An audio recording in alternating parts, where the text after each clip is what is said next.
আওয়ামী লীগের সাধারণ সম্পাদক ওবায়দুল কাদের বলেছেন, শেখ হাসিনার সরকার কখনোই ব্যক্তির দুর্নীতিকে প্রশ্রয় দেয়নি। দুপুরে ধানমন্ডির রাজনৈতিক কার্যালয়ে সংবাদ সম্মেলনে তিনি বলেন, বেনজিরের বিষয়ে দুর্নীতি দমন কমিশন তদন্ত করছে। ব্যক্তির দুর্নীতি প্রমাণিত হওয়ার পর সরকার কাউকে প্রশ্রয় দেয়নি।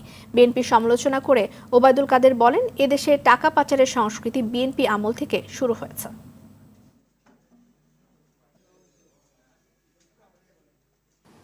আমার দুর্নীতি বিরুদ্ধে সরকারের দৃষ্টিভঙ্গিটা কি? সরকার কি চায়? সরকারের সৎসাহস আছে কিনা দুর্নীতির বিরুদ্ধে ব্যবস্থা নেওয়ার? আপনি বিএনপি আমলে আজকে বড় বড় কথা বলেন ফখরুল সাহেবরা, বিএনপি আমলে কি একটা দুর্নীতির কেস তারা নিজেদের দলের লোকলে ধরেছেন? কারো বিচার করেছেন? কেউ শাস্তি পেয়েছেন? সেটা হলো বড় কথা।